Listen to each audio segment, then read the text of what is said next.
Chers amis, shalom et bienvenue une fois de plus à cet instant de méditation. Nous sommes dans le livre d'Exode, le chapitre 15, les versets 22 à 25. Il est écrit, je fais la lecture pour nous. Moïse fit partir Israël de la mer Rouge. Il prit la direction du désert de Shur et après 3 jours de marche dans le désert, ils ne trouvaient point d'eau. Ils arrivèrent à Mara, mais ils ne purent pas boire l'eau de Mara parce qu'elle était amère. C'est pourquoi ce lieu fut appelé Mara. Le peuple murmura contre Moïse en disant « Que boirons-nous » Moïse cria à l'Éternel et l'Éternel lui indiqua un bois qu'il jeta dans l'eau et l'eau devint douce. Ce fut là que l'Éternel donna au peuple des lois et des ordonnances et ce fut là qu'il le mit à l'épreuve. C'est un texte que nous connaissons où nous voyons le peuple d'Israël au désert. Je voudrais nous parler de ce désert qui est un choix de Dieu parce qu'il faut que nous puissions le rappeler. C'est l'Esprit de Dieu qui conduit le peuple dans le désert. C'est vrai que certains me diront que c'est par désobéissance, mais il faut que nous puissions reconnaître que même si c'est par désobéissance, Dieu a voulu que cela soit ainsi parce que rien n'est fait pour rien, rien n'arrive pour rien. Et Dieu va utiliser cette circonstance du désert pour parler à son peuple, pour permettre au peuple d'Israël de comprendre d'ailleurs le langage de Dieu. Parce que voyez-vous, les bons enfants de Dieu passent toujours par le désert pour mieux avancer. Et les enfants d'Israël passent par le désert.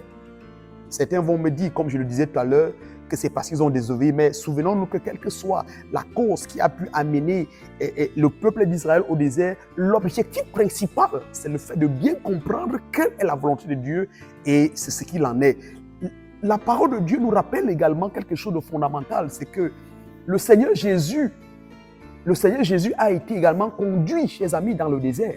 Parce que la Bible va nous dire dans le livre de Matthieu, le chapitre 1, le verset 1, que l'Esprit de Dieu a conduit Jésus dans le désert pour être tenté.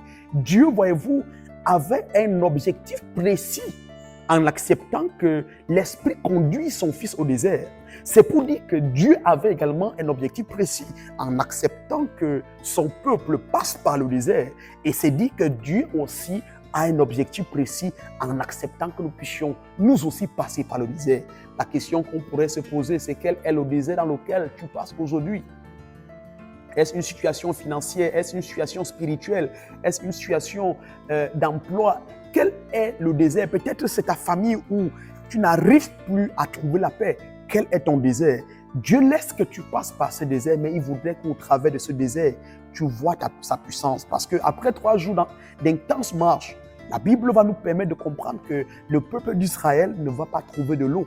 Au moment même où il trouve cette eau est inconsommable, c'est-à-dire amère. Et Dieu va agir d'une manière miraculeuse en changeant, n'est-ce pas, la qualité de cette eau afin de la rendre buvable. Il a fallu qu'il passe par là pour voir que Dieu était capable de changer une eau qui n'était pas buvable en une eau consommable. Les moments difficiles, chers amis, peuvent arriver dans notre vie.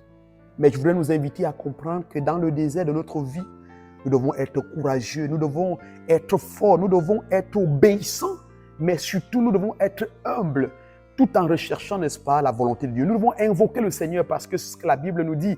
Moïse a invoqué le Seigneur. Dans le livre de Psaume 34, je vais dire le verset 7, il est écrit que lorsque le malheureux crie, l'Éternel entend sa voix et il le délivre de ses détresses. Dieu nous permet de comprendre que dans le désert, il manifeste sa puissance, il manifeste justement son autorité, il manifeste la délivrance et nous avons besoin de faire confiance à Dieu et de comprendre que la solution vient de Dieu. Que Dieu nous bénisse.